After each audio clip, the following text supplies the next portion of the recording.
रूस और यूक्रेन का युद्ध अब बेहद खतरनाक मोड़ पर पहुंच चुका है। कहां तो अमेरिकी राष्ट्रपति डोनाल्ड ट्रंप दोनों देशों के बीच सीज फायर करवा रहे थे, लेकिन अब उल्टे हालात इतने गंभीर हो गए हैं कि पूरे वैश्विक तंत्र में अब विश्व युद्ध की आहट साफ साफ सुनाई दे रही है। यूक्रेन ने रूस के भीतर रविवार को सैकड़ों किलोमीटर अंदर घुसकर उसके एयरबेस पर हमला किया है। इस ड्रोन हमले में रूस के कई युद्धक विमान नष्ट कर दिए गए हैं। दरअसल यूक्रेन ने कुछ ऐसा कर दिखाया, कुछ ऐसा सरप्राइज एलिमेंट दिखाया जिसकी किसी को भी कल्पना नहीं थी। यूक्रेन ने ऑपरेशन स्पाइडर वेव प्लान इतना सीक्रेट रखा कि रूस को भी इसकी भनक नहीं लगी और उसकी बड़ी संख्या में फाइटर प्लेन्स को नुकसान पहुंचा है। दिलचस्प बात अब यह है कि ये ड्रोन किस प्रकार रूस के अंदर पहुंचे, किस प्रकार यूक्रेन ने इस सारी कार्रवाई को अंजाम दिया है।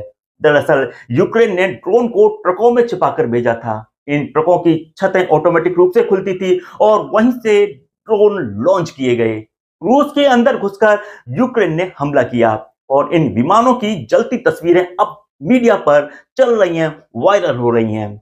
अब सवाल यह है कि रशिया का अगला कदम क्या होगा। रूस इस छवि के नुकसान की भरपाई किस प्रकार करना चाहेगा।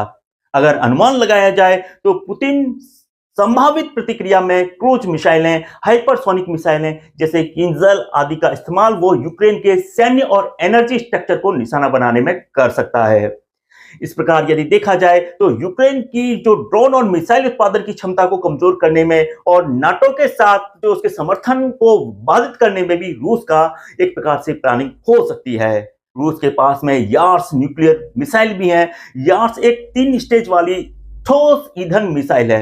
वो कई MIRV यानी multiple independently targetable re entry vehicle ले जाई जा सकती है, जिसमें से प्रत्येक से एक थर्बो न्यूक्लियर वॉरहेड होता है। हालांकि परमाणु हथियारों का उपयोग असंभावित लगता है और पूरी दुनिया इस प्रकार के किसी युद्ध के लिए तैयार नहीं है, लेकिन बावजूद यूक्रेन को जिस तरह से नाटो कंट्रीज का साथ प्राप्त है और सपोर्ट मिल रहा है, उससे ये सारा मामला उलझता हुआ और विश्व युद्ध की आहट दिखाई देती है।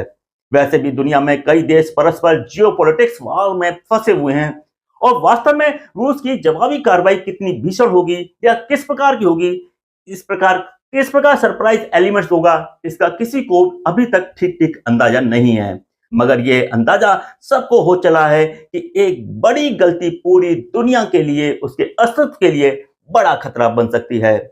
वैश्विक शांति के लिए और स्थिरता के लिए ये बेहद मुश्किल समय माना जा रहा है। अब ये देखना दिलचस्प होगा कि रूस किस प्रकार यूक्रेन पर कार्रवाइयां करता है और अमेरिका जो डोनाल्ड ट्रंप शुरुआत से ही रशिया और यूक्रेन के बीच में सीज फायर के लिए बिल्कुल बहुत ज्यादा एग्रेसिव दिखाई दे रहे थे, आगे बढ़कर काम कर रहे थे, अब उनका अगला कदम क्या होता है। क्या दुनिया विश्व युद्ध के एक भंवर में फंस जाएगी? क्या रूस और यूक्रेन की जंग एक कमर्शियल जंग के रूप में रहेगी? क्या पूरी दुनिया के लिए वैश्विक शांति और खतरे के रूप में जो अब आहट सुनाई दे रही है, दुनिया के कई मोर्चों पर कई देश आपस में उलझे हुए हैं और ऐसे में रूस और यूक्रेन का जो जंग है, क्या पूरी दुनिया को 2 गुटों में बांट सकती है? ऐसे तमाम हाइपोथेटिकल क्वेश्चंस हैं, ऐसे तमाम जो परिकल्पना है जो एक प्रकार से संभावनाओं के रूप में दिखाई देती हैं, लेकिन ये संभावनाएं क्या हकीकत में परिणित होंगी या क्या वैसी ही स्थिति जो चलती रही, जो 3 साल से चली आ रही है रूस और यूक्रेन के बीच में, क्या वही चीजें चलती रहेंगी? ये सब देखना आने वाले दिनों में